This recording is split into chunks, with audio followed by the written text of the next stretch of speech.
Assalamualaikum warahmatullahi wabarakatuh. Waalaikumsalam. Hari ini saya atas nama Nur Wafa CGP Angkatan 9 dari SMPN 1 Batu Licin, Kabupaten Tanah Bumbu. Saya akan mengobservasi rekan sejawat saya. Beliau adalah Ibu Sunarti SPD. Beliau mengajar bimbingan konseling atau BK di kelas 9. Nah, hari ini saya akan dengan beberapa pertanyaan sebelum kita lanjut ke dalam kelas. Selamat pagi Bu, apa kabar? Alhamdulillah sehat, baik. Hari ini Bu sehat ya? Sehat. Oke. Nah, sebelumnya saya ada dengar Bu, Ibu mau diobservasi ya? Ya, benar. Oke. Nah, sebelum kita masuk ke dalam kelas, saya ingin memberikan beberapa pertanyaan dulu sebelum saya nanti mengobservasi Ibu, boleh? Boleh. Oke, nah untuk pertanyaan pertama, tujuan apa yang ingin Ibu sampaikan ketika Ibu nanti mengajar di dalam kelas? Tujuan pembelajaran apa? Tujuan pembelajaran nanti yang saya ingin dapat dari kelas, yaitu khususnya 9I, itu anak-anak memahami pentingnya pernikahan dini itu, latar belakangnya apa, terus efek sampingnya dari pernikahan dini itu apa, seperti itu. Oke, nah dari tujuan pembelajaran nanti Ibu kira-kira bagaimana area pengembangan yang Ibu ingin capai dan yang saya akan observasi? Yang ingin dicapai yaitu orientasi hidup tentang berkeluarga, mengetahui bagaimana membangun dan mempertahankan keutuhan keluarga, khususnya keluarga mereka kelas 9I agar tidak terjadi pernikahan dini. Oke, nah sekarang untuk kerancangan pembelajaran yang Ibu terapkan di dalam kelas, dalam metode pembelajaran, kemudian strategi pembelajaran atau model pembelajaran apa yang Ibu lakukan nanti di dalam Nanti kelas? di kelas metodenya jelas ceramah, tanya jawab, terus ada pembagian tugas LKPD, baik itu tugas yang nanti langsung dipresentasikan maupun tugas rumah, yaitu berupa PowerPoint. Oh iya. Nah, ini kan Ibu mengajarnya di kelas 9. Kira-kira untuk prospek observasinya yang lebih dikhususkan tuh kelas berapa ya, Bu? Ini nanti kelas 9I. Oh, kelas Kebetulan 9. anak asuh BK loh. Oke. Nah, kemudian di sini kan bagaimana media yang akan Ibu gunakan dalam kelas? Medianya nanti ada proyektor, memakai LCD, laptop yang penuh dengan materi-materi, dan tentunya ada ice breaking biar tidak jenuh. Oke. Kira-kira kapan Bu kita akan melakukan kegiatan pembelajaran seperti hari apa, kemudian jam berapa? Sesuai jadwal ngajar saya di kelas 9I itu kena di hari Senin jam ke-1 dan 2. 2 jam. Oke, iya 2 jam ya Bu ya. Berarti hari Senin di jam Pertama dan 2. Jam 1 dan 2. Dan kelasnya tadi kelas 9I. 9I. Oke. Nah, dari beberapa pertanyaan tadi, apa yang Ibu dapatkan untuk pertemuan kita kali ini sebelum melakukan observasi? Pertemuan ini kemungkinan besar saya harus lebih menyiapkan materi yang menarik, terus alat-alat apa yang nanti saya bawa, karena kebetulan kita kan sekolah besar, kadang-kadang alatnya bisa saling minjam-meminjam, takutnya nanti pas saya maju nggak kebagian. Jadi persiapan alat-alatnya tentunya lebih dimatangkan. Oke, nah, jadi hari ini kita sudah untuk observasi maksudnya saya sudah bertemu dengan Ibu, kemudian nanti kita tinggal masuk ke dalam kelas untuk hari Senin. Dan hari ini saya terima kasih dulu, semoga nanti kita ketemu dan kita dalam keadaan sehat walafiat. Assalamualaikum warahmatullahi wabarakatuh. Waalaikumsalam warahmatullahi wabarakatuh. Yang kemarin belum berfoto langsung ke depan. Assalamualaikum. Jam Ibu ya. Terlebih dahulu mari kita berdoa menurut agama dan keyakinan masing-masing. Berdoa mulai.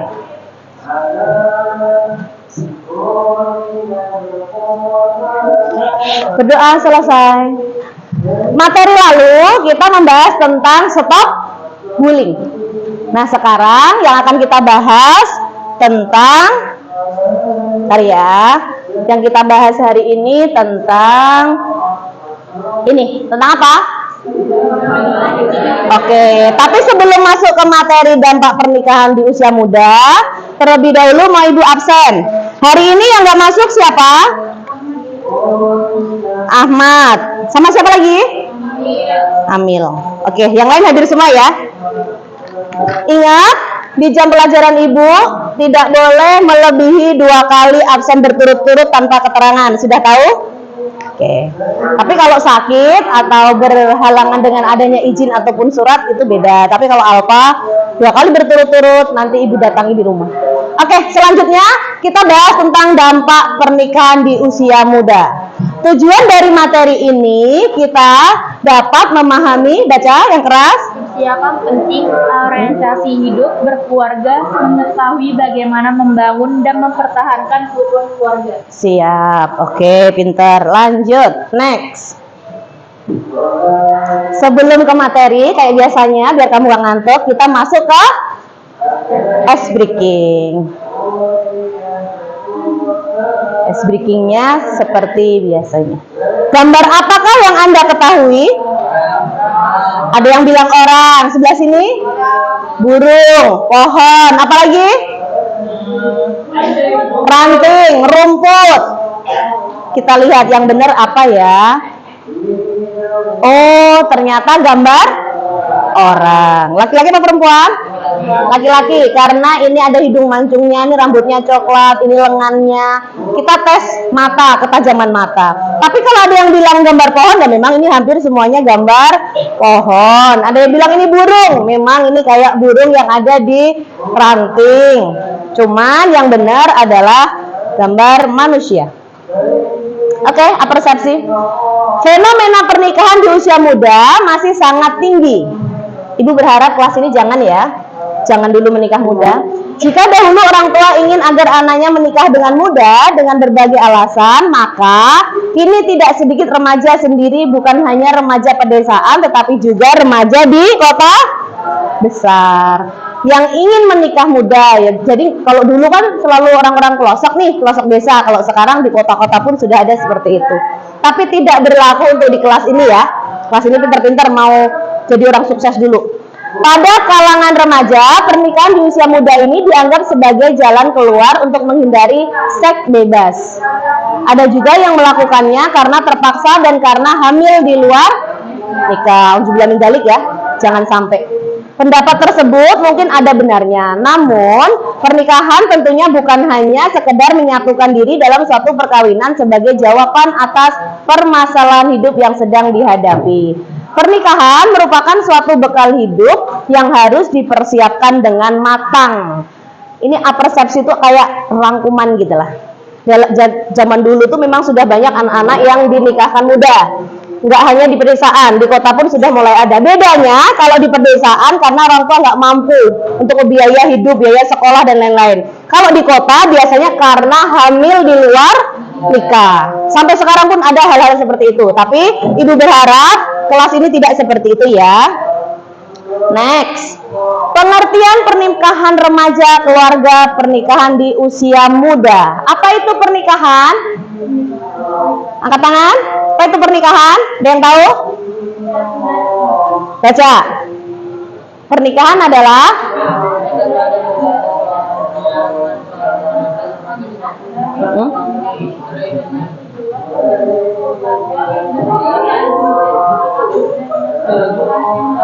Oke, ada yang punya pendapat lain? Pernikahan adalah apapun boleh jawab. Pernikahan yang kamu tahu. Pernikahan itu apa sih? Pernikahan itu apa? Kenapa? Komitmen. Ada yang lain? Apa itu pernikahan? Ada yang bilang pernikahan adalah ikatan dua orang yang sah di hadapan KUA. Juga kan ya gitu. Yang kamu tahu selama ini. Banyak pengertian pernikahan. Ini contohnya yang sudah dibaca oleh Mbak yang tadi. Terus sekarang pengertian remaja. Remaja adalah individu yang sedang berada pada masa peralihan. Seperti kalian ini masa remaja. Masa remaja kamu itu di usia berapa biasanya? Di usia sekolah kelas berapa remaja itu?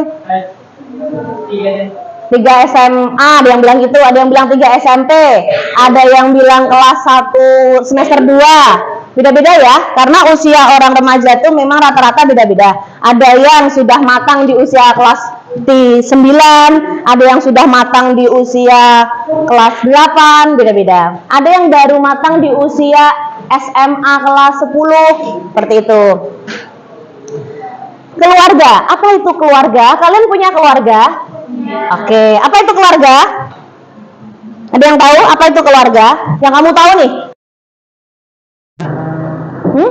Keluarga, kamu punya keluarga toh? Bu, keluarga itu terdiri dari ayah, ibu, anak. Oke, boleh. Misalnya, apa itu keluarga? Halo? Apa itu keluarga? Suatu kumpulan dalam masyarakat kecil. Ada lagi yang tahu apa itu keluarga? Ada ayah lawan mama. Oke. Apa itu keluarga? Ada kakak, ada adik. Apa itu keluarga? Ada hubungan suami istri melahirkan anak. Oke. Ada lagi? Semua jawaban kalian, pengertian keluarga itu bervariasi dan bervariatif itu betul adanya. Intinya, keluarga adalah suatu kumpulan dari masyarakat terkecil yang terdiri dari pasangan suami istri, lalu ada anak, nanti si anak tadi menikah, berarti ada mertua dan lain-lainnya. Nanti akhirnya tuwek-tuwek, akhirnya ada kain ini. Profesor Dr. Sarlito Wirawan Sarwono, pernikahan di usia muda adalah sebuah nama yang lahir dari komitmen moral dan keilmuan yang sangat kuat sebagai sebuah solusi spiritual. Itu menurut Profesor Doktor tersebut. Sebelum lanjut, ada yang mau tanya tentang materi yang baru aja dibaca masalah keluarga tadi? Paham? Next ya.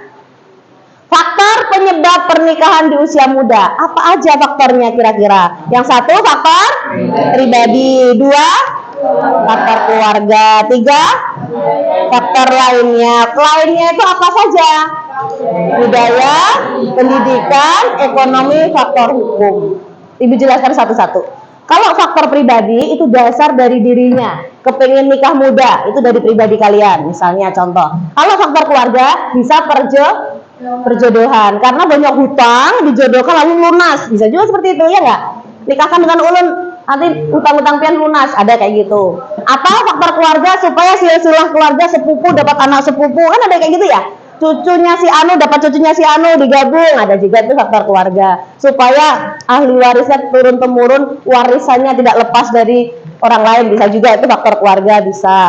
Kalau faktor lainnya itu faktor budaya. Budaya kan macam-macam. Ada budaya yang menikahkan anaknya tuh di bawah umur, ada juga loh. Kalian tahu kan budaya-budaya tuh beda-beda budayanya. Ada budaya yang menikahkan dengan saudara ketemu saudara kayak Bugis di sini. Ibu sering, tapi tidak semuanya. Ini hanya beberapa tuh. Kalau Bugis biasanya sepupu ke satu dapat sepupu ketiga, gitu kan? Sepupu kedua dapat ke sepupu. Gitulah pokoknya terpuntal-puntal itu Bugis, hampir sama kayak Lombok. Ada lagi contoh lain yang menikahnya masih muda-muda, Madura. Suku Madura tuh dari sunatnya gini, masih kecil apalagi nikahnya. Laki-laki Madura tuh sunatnya kecil, nikahnya juga biasanya usia muda udah dinikahkan. Tapi itu dulu dan sebagian. Sekarang sudah modern. Sekarang faktor pendidikan. Kemungkinan ada keluarga yang tidak mengenyam pendidikan tinggi, jadi pola pikirnya juga rendah. Kalau usia 15 tahun sampai 19 tahun itu cepat nikah, menurut versi orang yang berpendidikan rendah tadi, seneng banget. Dianggap kalau usia 20 ke atas gak nikah-nikah, anggapannya tidak payu, kayak gitu nah. Kalau bahasa orang sini-sini nih, kayak gadis tua, kayak bujang tua. Ini faktor pendidikan rendah. Tapi kalau keluarga yang berpendidikan tinggi, misalnya nih orang tua kamu S1, bapaknya S2, nggak mungkin anak-anaknya mau dinikahkan lulus SD, lulus SMP, lulus SMA, ya nggak? Karena pola pikirnya jauh ke depan. Anak saya harus kuliah dulu, habis kuliah harus kerja, punya kerjaan yang mapan. Nah, baru nikah sesuai pilihan anak tersebut. Ini faktor pendidikan. Pendidikan yang semakin rendah, pola pikirnya juga rendah. Apalagi faktor ekonomi, ya tadi hampir sama. Faktor ekonomi tadi karena tidak mampu. Mau sekolah nggak ada biaya, ya nggak? Mau kuliah makinnya. Jadi sudahlah nikah aja. Dianggap kalau nikah itu selesai urusan permasalahan. Padahal sebaliknya. Berani nikah artinya berani menanggung semua masalah-masalah baru. Karena menyatukan dua keluarga besar itu mudah atau sulit? Sulit, makanya harus benar-benar matang. Itu faktor ekonomi. Kalau faktor hukum yang berlaku, misalnya ada hukuman budaya atau hukuman-hukuman sosial atau hukuman-hukuman karena melakukan tindakan yang tidak sesuai. Contoh yang kayak tadi, pacarannya berlebihan, akhirnya yang si perempuan hamil. Mau nggak mau, yang merasa menghamili itu tadi harus menikahi. Padahal menurut agama, posisi hamil itu tidak boleh nikah, justru nunggu lahir dulu baru nikah. Tapi orang-orang di sini maupun orang-orang di luar sana salah kaprah. Sudah tahu anaknya hamil harus nikah. Itu tidak boleh sebenarnya, karena anaknya tetap anak haram. Bahasa kasarnya seperti itu. Yang benar, tunggu sampai dia lahir baru nikah. Tetapi karena budayanya seperti itu, malu kalau nanti gede-gede sampai lahir nggak ada ayahnya, kan gitu. Atau solusi lain adalah hukum tadi, setelah dia nikah yang seperti tadi, setelah lahir nikah lagi, nikah yang resmi baik agama maupun hukum di Indonesia. Masalah yang faktor-faktor ini paham? Ada yang mau tanya? Next. Mengatasi tingginya angka pernikahan di usia muda. Cara mengatasinya, keluarga harus mengajarkan dan menanamkan nilai-nilai yang baik sejak dini. Contoh kecilnya, kalau kamu sholat 5 waktu tidak putus-putus, itu pasti kelakuannya juga baik. Tapi kalau faktor yang pertama ini aja sudah ditanamkan sholatnya putus-putus, tidak disiplin, nah itu mudah terkena gangguan-gangguan dari luar. Intinya, akhlak-akhlak kalian akan tertanam sejak dini jika orang tua di rumah juga menanamkan hal-hal yang baik, disambung di sekolah, kayak gitu juga di lingkungan. Nih, tadi dari keluarga, selanjutnya dari sekolah, habis itu masyarakat. Masyarakat diminta untuk melapor jika menemukan kasus pernikahan di bawah umur. Pemerintah juga, pemerintah pastinya tidak lepas tangan ya. Maksudnya tidak lepas tangan tuh kalau ada hal-hal yang anak-anak di bawah umur sudah mau dinikahkan, paling tidak memberikan solusi terbaik. Asal belum hamil loh ya. Asal belum hamil itu biasanya nanti ada campur tangan masyarakat dengan cara misalnya karena nggak mampu di sekolahan paket A, paket B, ya nggak? Itu kan lebih murah. Paket C bisa. Atau kalau memang masih ada niat sekolah, sekarang sekolah di negeri gratis. Jadi nggak ada istilah ada biaya. Selanjutnya, mengatasi tingginya angka pernikahan di usia muda. Dinas Pendidikan, blur kan, Nak? Dari belakang blur apa, Kak? Blur kah? Kita bagi sebentar. Oke, kelihatan? Oke, selanjutnya, mengatasi tingginya angka pernikahan di usia muda, itu Dinas Pendidikan mengupayakan sosialisasi kepada warga untuk menyekolahkan anak mereka hingga tamat SMK. Mensosialisasikan itu artinya turun-turun ke lapangan, memberikan wejangan-wejangan yang kayak ibu kayak gini, ngomong di depan, yang lain mendengarkan. Itu namanya mensosialisasikan. Pemerintah Indonesia harus membuat hukum perkawinan. Sekarang, hukum perkawinan yang berlaku itu perempuan minim usia 19 tahun. 19 atau 20 tahun itu perempuan. Laki-laki 22 atau 23 itu hukum yang sekarang berlaku. Kalau sebelum usia itu tetap nikah, dia hanya nikah siri. Nikahnya hanya di bawah tangan. Kalau bahasa kamu tuh nikahnya belum resmi di mata hukum, tapi sudah boleh di mata agama. Nikah siri ya namanya ya. Nanti kalau usianya sudah di atas 19, nikah lagi yang di KUA supaya dapat surat nikah. Rugi kan? Sudah nikah tapi cuma nikah siri. Selanjutnya, pemerintah maupun kalangan masyarakat harus terus mengembangkan pendidikan, membuka lapangan kerja agar perempuan dan laki-laki mempunyai alternatif kegiatan. Supaya tidak ada pernikahan dini, pemerintah membuka lapangan kerja. Jadi kalau kamu disibukkan dengan kerja kan nggak kepikiran untuk nikah cepet-cepet. Pengennya cari duit kan gitu ya. Kalau sudah tabungan banyak, punya rumah, punya mobil, punya kerjaan tetap, baru siap nikah di usia matang. Semakin banyak lapangan kerja, pasti pernikahan dini akan semakin berkurang. Contoh di sini lapangan kerjaan yang paling terkenal apa? Tambang, apalagi? Sawit, apalagi? di tanah bumbu yang membuka lapangan kerjaan besar-besaran. 2 itu ya yang terbesar ya. Kamu tidak hanya terpaku di situ, boleh aja lulus dari sini SMA, habis SMA kuliah, habis kuliah ada yang jadi guru, jadi apa kan bisa. Nggak harus ditambang dan sawit saja. Tapi kalau hanya lulusan SMA ya memang larinya ke situ yang lebih cepat dan lebih mudah. Itu pun kalau prasyaratnya lengkap. Oh, maksudnya prasyarat lengkap. Ijazahnya dilihat, nilainya seperti apa, akhlaknya, kelakuannya waktu tes wawancara. Kan pasti ada kayak gitu kan? Meskipun lulusan SMA. Habis itu ada nggak saingan-saingan yang lain? Semakin banyak saingan-saingan yang lebih kompeten, nanti tersingkir tuh yang lulusan SMA. Makanya lebih baik kuliah, ya. Kuliah sambil kerja kan bisa.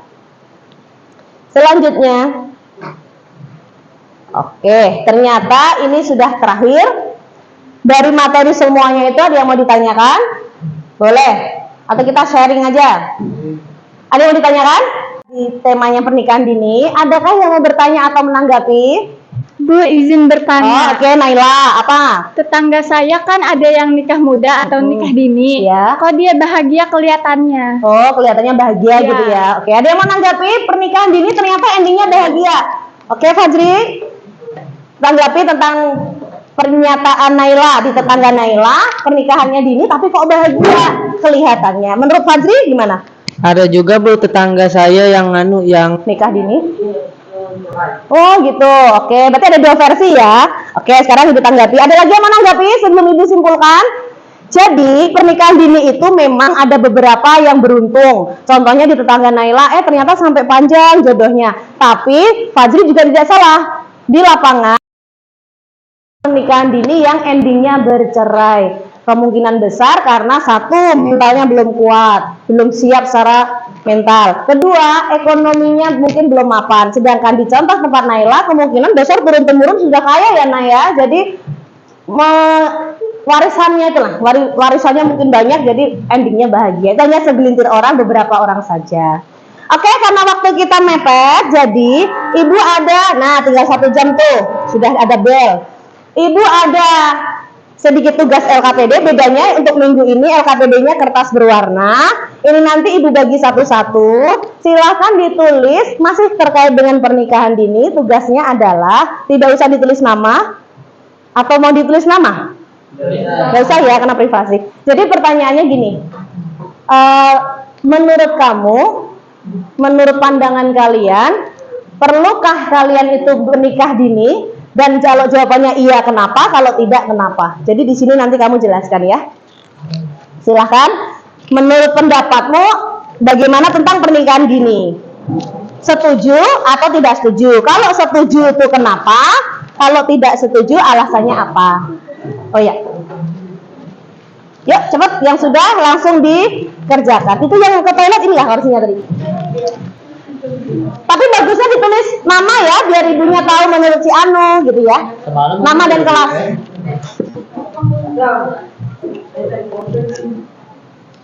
Boleh kalau misalnya kurang banyak, boleh minta lagi di depan.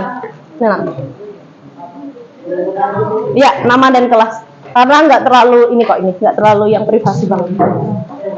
Menurut pendapatmu, pernikahan dini itu perlu tidak? Kalau perlu, kenapa? Kalau tidak, kenapa? Itu alasannya apa?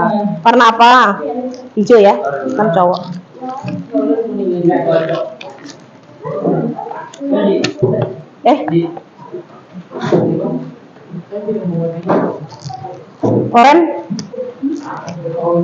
Oren ya yang belum tadi. Terserah aja kah? Oh Tuhan, ambil lah. Kasih nama. On kelas. Ayo agak cepat, waktunya 3 menit dari sekarang.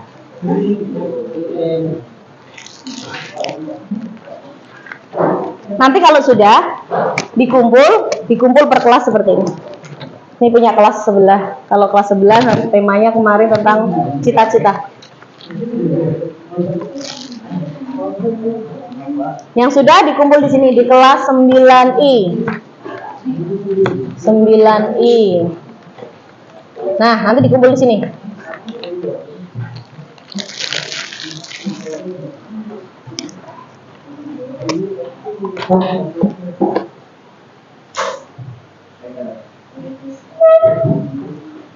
Intinya apa tanggapanmu tentang pernikahan dini itu? Setuju nggak? Kalau setuju kenapa alasannya? Kalau tidak setuju kenapa juga alasannya? Gitu ya. Yang sudah langsung dikumpul, nggak usah teron-teronan. Kan menurut diri sendiri, beda-beda pendapat nggak masalah.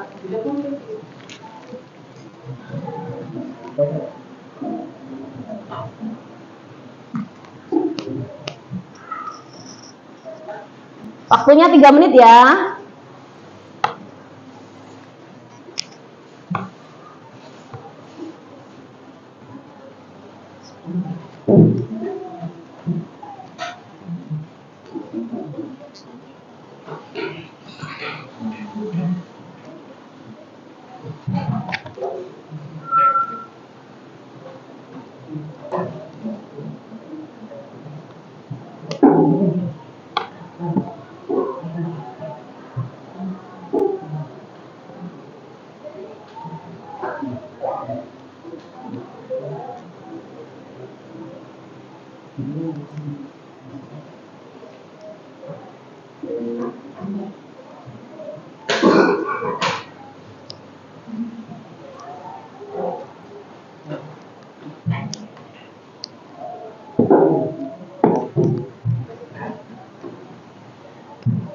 Sudah?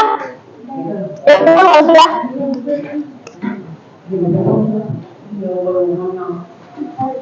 Oke, yuk kumpul, susun di sini. Jangan dilipet-lipet, disusun. Nama gak ya semuanya? Dikumpulnya ada ini, disusun ini. Nah, kumpul ke atas, ya. Oke, susun, kumpul aja, dilem. Oke, sekarang kita duduk kalau sudah.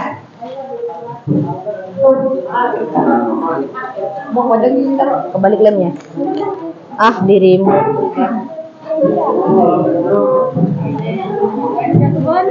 Gak apa-apa. Kebalik nih lemnya yang ditulis.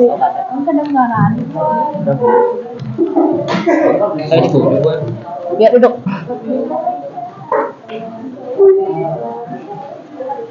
Oke, sudah dikumpul semua? Ada yang belum kumpul? Ayo cepat. Kayaknya 2 lagi deh yang belum kumpul. Sudah semua? Nanti dibacakan nggak Ibu bacakan namanya kok. Sudah? Ada yang belum? Sudah semua? Oke, Ibu acak ya. Tadi pertanyaannya, setuju tidak dengan pernikahan dini? Kalau setuju apa alasannya? Kalau tidak apa alasannya gitu ya. Ini rata-rata hampir semuanya tidak setuju sih intinya. Berarti kalian sudah memahami dampak pernikahan dini, kerugiannya pernikahan dini, ya enggak? Rata-rata bener semua. Maksudnya rata-rata paham dengan materi yang diajarkan. Contoh nih jawaban, tidak setuju karena di usia sekarang pernikahan dini tidak mudah. Ada yang mentalnya belum siap, ada yang cerai dalam waktu singkat, ada yang cerai gara-gara perekonomiannya dan lain-lain. Benar. Setuju ya? Setuju dengan pernyataan ini. Coba contoh satu lagi. Menurut saya tidak perlu karena saya ingin sukses terlebih dahulu. Saya ingin membahagiakan kedua orang tua dahulu. Jadi jangan nikah dini sebelum dipuas-puasi masa muda. Pinter, jawabannya cerdas. Amin, diamini juga ya. Siapa tahu tuh semua nanti seperti itu. Membahagiakan orang tua dulu, membangun rumah impian dulu, ya enggak? Punya mobil motor impian dulu. Kalau kamu nikah tuh ya, dengarkan. Nikah punya anak repot ngurusi anak, ya enggak? Kawannya masih berseragam stylish, kuliah, kamu sudah gendong-gendong anak. Pokoknya nyesel deh kalau nikah dini. Selanjutnya, tidak setuju karena pernikahan dini bisa merusak mental. Oh iya benar. Karena kan mentalnya belum siap ya tadi ya, melihat kawannya bermobil-mobil mewah, kamu udah gendong anak, nyusu ya pas repot, berdaster-daster, uang nggak ada untuk beli susu, ya nggak? Nonton TV mati TV-nya karena belum bayar wifi, belum bayar listrik. Pokoknya benar nih, pinter. Oke, kurang lebih hampir seperti itu. Nanti dibaca-baca di ruang ibu. Yang jelas kesimpulannya anak-anak sudah memahami dampaknya pernikahan dini dan setuju tidaknya alasannya sudah paham. Dan hampir semuanya kelas 9I ini menentang pernikahan dini. Pinter, pilihan yang cerdas. Oke, selanjutnya tadi sudah Ibu bacakan kan tema materi kita Kamis depan tentang motivasi belajar. Tapi sebelum kegiatan ini kita tutup, karena masih ada waktu 40 menit, kita ice breaking dulu sebelum diakhiri, biar nggak ngantuk. Tahukah kalian, kita tutup ice breakingnya tebak gambar. Ice breakingnya tebak gambar. Ini udah tahu tadi jawabannya, sekarang yang belum tahu lagi. Ini gambar apa? Bisakah menemukan wajah orang dan berapa jumlah orangnya yang tahu maju? Amati bener-bener. Mana sih gambar orang? Sekilas gambar apa ini? Sekilas gambar apa? Kopi. Ada yang bilang kacang, ada yang bilang kopi. Tapi kok ternyata ada orangnya. Yang mana orangnya? Ayo diamati, tes mata di jam. Ayo mana maju? Yang mana? Tunjuk. Sini, nunjuknya di laptop ibu karena ada anak panah di sini nih. Naila, pintar, maju. Ada ajar Naila. Yang mana, Nay? Sini. Amati di sini. Maju. Ya, yang mana ditunjuk pakai laptop. Kamu jangan tutupi kamera. Oke, itu Naila. Bener apa enggak? Oke, itu Naila itu. Apalagi? Iya. Ya kan? Diamati benar-benar. Imut-imut. Kamu sekarang. Naila cari lagi. Dua dah Naila menemukan. Ada. Mana? Ini bukan. Apa sih? Iya, tengkorak. Iya. Kamu yang mana? Tadi Naila satu bayi senyum, ya enggak? Yang kedua ini terjepit senyumnya, bener nggak? Ada yang lihat? Tuh, ini belum terlalu jelas sih, nanti kita lihat. Mana? Dari mana? Ini Nabu jarinya. Ini Nah, terus geser sedikit. Ya, pas ini ada 3 dah. Oke, duduk. Kira-kira bener nggak tebakan tadi? Adakah yang mau nyari lagi? Tes kejelian mata. Sekilas cuma gambar kopi. Ternyata di dalam kopi itu ada bayi-bayi imutnya. Sudah? Kita buka? Next, selanjutnya apakah benar? Tuh, yang benar ada berapa? 3. Kira-kira jawaban Naila dan jawaban Rudi tadi benar apa enggak? Benar. Ini ada yang ini dan ini. Oke, sudah selesai. Nanti ada beberapa lagi gambar-gambar yang lain, tapi minggu depan lagi dah, jangan diborong hari ini. Sekarang karena ice breakingnya sudah selesai, tadi LKPD sudah ibu pegang. Next, selanjutnya sebelum kita tutup materi, tugas kamu di rumah adalah tugas kelompok. Materi yang akan datang tentang apa tadi? Materi yang akan datang tentang motivasi belajar. Nanti hari Kamis yang akan kita bahas tentang ini. Sebentar.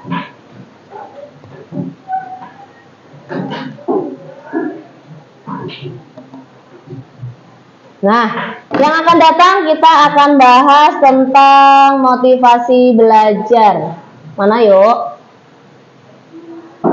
Nih. Sudah nampak? Nih. Minggu depan hari Kamis kita bahas tentang ini. Motivasi sukses dari tokoh inspiratif. Apa itu, materinya tentang apa, tokoh-tokoh inspiratifnya seperti apa. Ini akan bagian dari tugas kalian. Kamu nyuri setar di rumah. Tugas kelompoknya seperti yang sudah ditunjuk kemarin. Ada 5 kelompok. 1 kelompok presentasi, kelompok lain nanti menanggapi. Tugasnya adalah membuat PowerPoint, temanya itu motivasi sukses dari tokoh inspiratif. Slide-nya ibu batasi ya. Slide-nya 1 anak cukup 10. Itu sudah termasuk dari profil kalian, kelompok, sampai akhir penutup. Itu hanya cukup 10, 1 kelompok bikin PowerPoint. Ada yang bertanyakan tentang tugas kelompoknya? Ada yang nggak paham tentang tugas kelompoknya? Saya mau nanya, cukup apa? Boleh. Ini namanya PowerPoint, dibuat seperti ini slide-nya. Nanti pas tugas kelompok maju presentasi, ibu yang membawakan laptop dan LCD-nya. Kamu cukup bawa flash disk atau file yang kamu punya itu. Atau nanti tugas kelompoknya kalau kamu nggak punya flash disk atau nggak ada file, kirim ke WhatsApp ibu. Nanti pas mau presentasi ibu buka di sini. Boleh. Tuh Naila dan Naya, ada yang nanya lagi tentang tugas? Cukup jelas? Oke, kalau udah cukup jelas, karena waktunya sudah habis, sebelum kita akhiri, mari kita bersama-sama membaca doa untuk persiapan istirahat pertama. Baca doa mulai. Bismillahirrahmanirrahim. Berdoa selesai. Saya akhiri. Selamat siang. Assalamualaikum warahmatullahi wabarakatuh.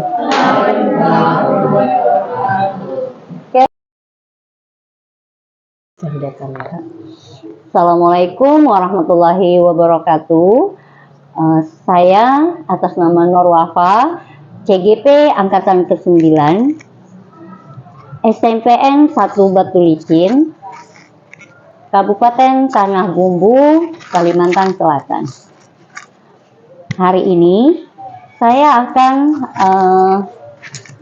memberikan beberapa pertanyaan tentang pasca observasi yang telah dilakukan bersama dengan rekan sejawat saya yang bernama Ibu Sunarti SPD. Beliau guru BK atau bimbingan konseling di kelas 9. Selamat pagi, Bu. Pagi. Bagaimana hari ini? Alhamdulillah sehat. Oke. Perasaannya setelah melakukan observasi kemarin, bagaimana? Perasaannya lega, terus makin membaik mudah-mudahan. Iya, amin.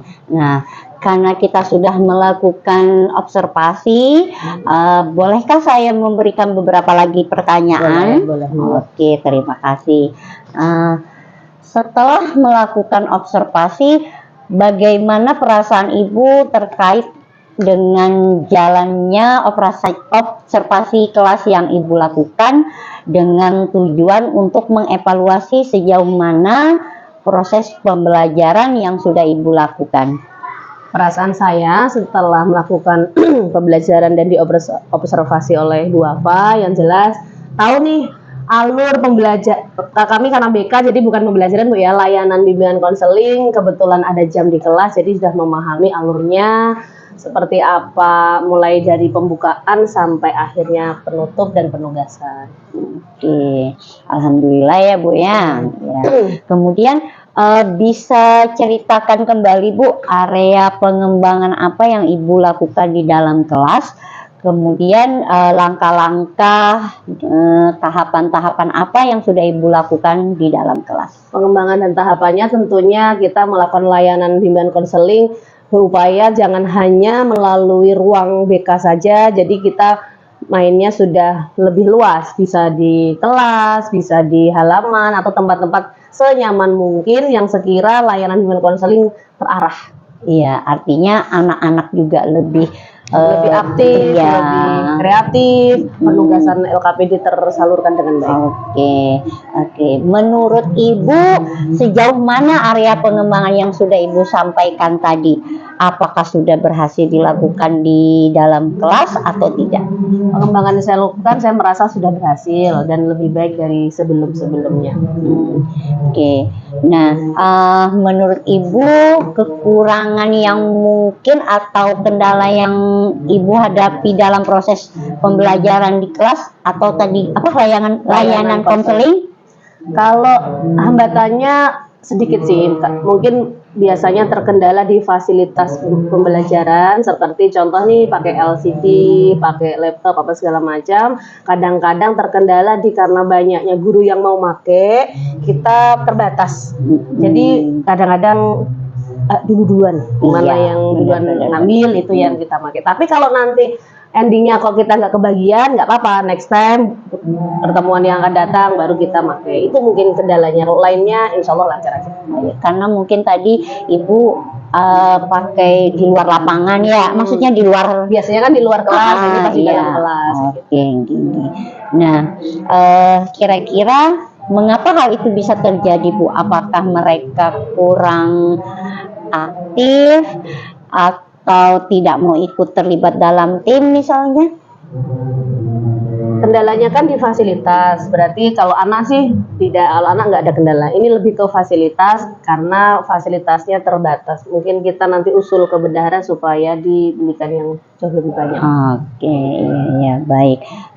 Untuk rencana ke depan proses pembelajaran dengan menyesuaikan dengan kenyamanan, kira-kira Ibu melakukan perubahan atau rencana apa yang Ibu sampaikan tadi, kapan kira-kira Ibu laksanakan? Kalau perubahan dan rencana yang mau saya laksanakan tuh pertama kayaknya Bu, usul ke kurikulum layanan konseling jangan hanya 1 jam di kelas, karena kalau mau memakai fasilitas itu habis untuk menyusun fasilitas.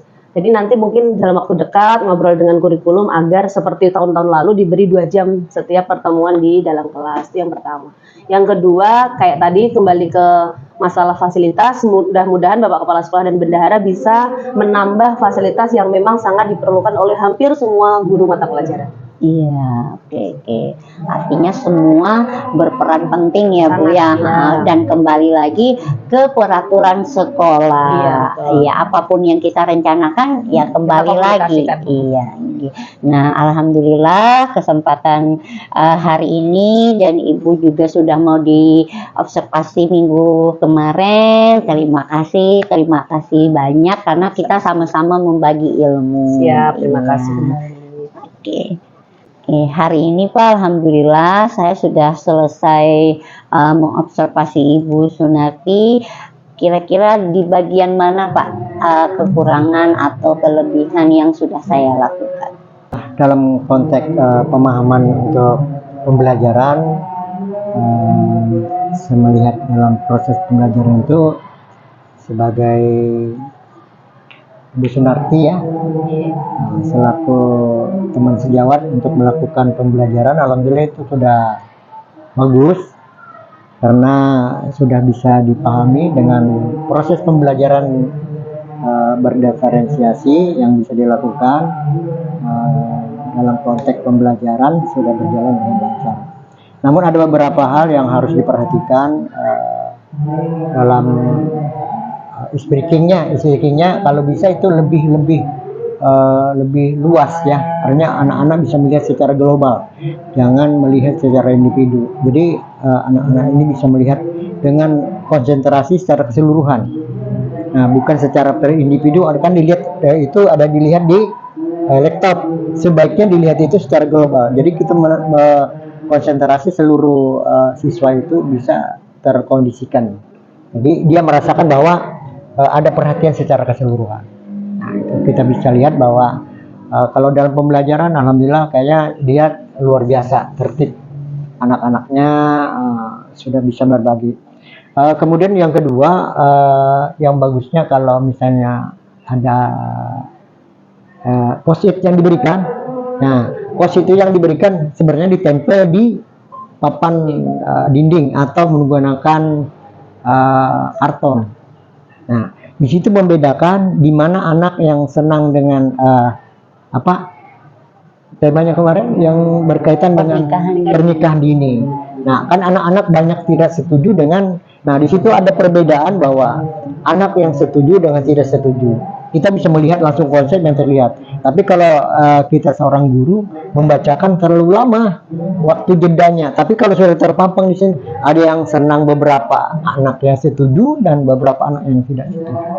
Jadi bisa sebenarnya bagus, tapi alangkah lebih bagusnya kalau diberikan ada karton yang bisa membedakan lewat post-it.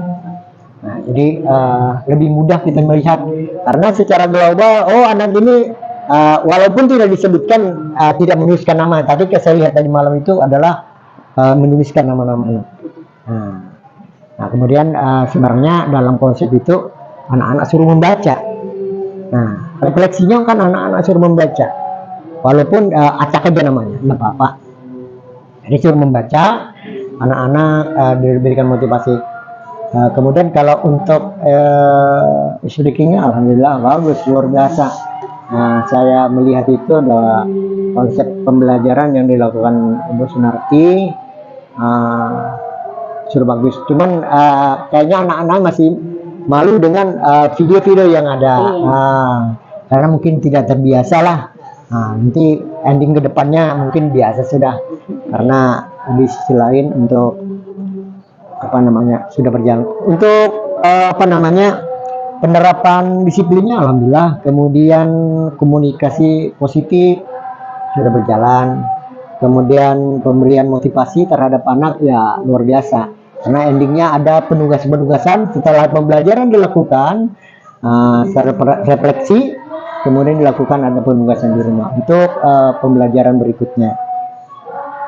Kemudian pemandu dalam proses pembelajaran sangat efektif, bagus. Nah, karena di sisi lain untuk pembelajaran itu harus penguasaan kelas. Jangan sampai anak yang konsentrasi tadi memicu kita karena ada semacam riuh yang sedikit pun itu mempengaruhi tentang pembelajaran. Nah, kemudian dalam proses pembelajaran tadi pembukaan alhamdulillah sudah ya, pembukaan, kemudian emosionalnya alhamdulillah terkontrol sekali, sangat pembelajarannya, kemudian pendekatan dalam pendampingan murid sudah berjalan, artinya anak-anak sudah bisa berkomunikasi dengan guru yang bersangkutan. Itu yang paling susah untuk dilakukan pembelajaran, karena apa? Tidak semua murid itu bisa berdekatan dengan gurunya. Kemudian penggunaan strategi pembelajaran sudah berjalan. Jadi strateginya untuk penguasaan. Kayak lihat nih Bu Sunarti nggak duduk. Nah itulah sebenarnya guru. Nggak pernah. Sebab kalau guru ini duduk, artinya anak-anak di belakang itu ada sesuatu yang mereka lakukan yang dia berusaha bagaimana caranya menghindar atau bagaimana ya. Tapi kalau kita dalam artian gurunya selalu monitoring, berkeliling, memberikan, anak-anak kan kadang-kala untuk memberikan pertanyaan, kalau kita di kursi dia mindak aja, diam aja. Nah tapi kalau kita berputar atau mengelilingi anak-anak untuk berbaur, Bu bagaimana ini Bu bagaimana, dia terbuka, ada kenyamanan dia rasakan untuk hal demikian. Kemudian penutup dalam proses pembelajaran itu alhamdulillah sudah berjalan ya. Jadi pertama itu berdoa, itu paling utama, karena kita bersyukur bahwa dalam proses pembelajaran yang kita lakukan, semua yang kita lakukan apapun pilihan selain pembelajaran kita lakukan sehari-hari, kita selalu berdoa bersyukur bahwa apapun kita lakukan harus kita bersyukur. Kemudian melakukan asesmen dan penyediaan umpan balik, wah luar biasa, ada feedback yang dilihat dalam proses pembelajaran. Jadi untuk hal-hal yang positifnya sangat, kemudian kekurangannya itu sudah dinyatakan, kemudian pemberian umpan balik sudah, kemudian pelaksanaan asesmennya luar biasa, sudah bisa berjalan. Mungkin itu aja dalam penilaian observase untuk ini, Ibu ya, alhamdulillah sudah bisa dipahami. Kemudian berbagi baik sudah dilakukan oleh Ibu dengan Ibu Sunarti. Kemudian Ibu Sunarti alhamdulillah beliau CGP juga ya, cuma angkatan 5, bukan bimbingan saya tapi bimbingan Taiwan ya. Kalau Ibu bimbingan saya. Ya mungkin ada lagi pertanyaan Bu silakan. Untuk sementara terima kasih Pak untuk ilmunya, nanti next time insya Allah diperbaiki lagi di bagian mana yang kurang, artinya untuk pembelajaran mengobservasi baru kali ini ya, jadi sudah tahu di mana kekurangannya, di mana kelebihannya, nanti diperbaiki lagi next time. Sebenarnya dalam proses pembelajaran itu tidak ada sempurnanya, tapi berusaha untuk lebih sempurna. Iya. Kalau sudah sempurna, dosen pun kadang-kala bisa aja melakukan kesalahan. Tapi namanya juga manusia, untuk hal-hal perbaikan ke depannya. Iya. Terima kasih untuk waktunya Bapak dan Ibu, karena sudah mau saya repotkan untuk hari ini, dan saya juga sebagai TGP Angkatan 9 untuk kedepannya mudah-mudahan lebih bagus lagi ya. Assalamualaikum warahmatullahi wabarakatuh. Waalaikumsalam warahmatullahi wabarakatuh.